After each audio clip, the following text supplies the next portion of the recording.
అప్పటి జిల్లా కలెక్టర్ నిర్ణయించిన ధర కంటే రెట్టింపు ధరకు ప్లాట్లను కొనుగోలు చేయడానికి సిద్ధంగా ఉన్నామని రాజీ స్వగృహ లబ్ధిదారులు అన్నారు.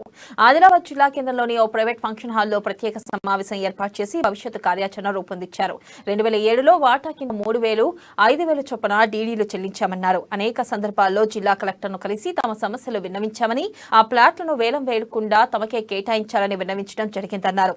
కానీ ప్రభుత్వం అధికారులు తమను కాదని బహిరంగ వేలం వేయడం సరికాదన్నారు.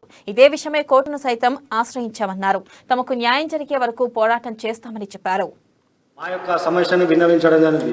ముఖ్యంగా రాజీవ్ స్వగృహ సభ్యులు 2007 సంవత్సరంలో మేము బాటా కింద 5,000 రూపాయల డీడీ, 3,000 రూపాయల డీడీ చెల్లించడం జరిగింది.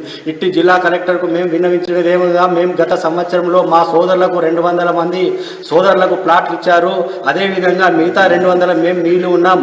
మేము ఏదైతే మీరు ధర నిర్ణయించిండ్రో అప్పటి జిల్లా కలెక్టర్ నిర్ణయించిన ధర కంటే డబుల్ రేటుగా నిర్ణయించి మేము తీసుకోవడానికి సిద్ధంగా ఉన్నామని జిల్లా కలెక్టర్ గారికి చెప్పినాం, మరియు నాయకులకు చెప్పినాం. పలు సందర్భాల్లో మేము ఇట్టి విషయాన్ని జిల్లా అందరం కలిసి కోర్టు కూడా వెళ్ళడం జరిగింది. కోర్టు కూడా మాకే అనుకూలంగా తీర్పు చెప్పడం జరిగింది. మీరు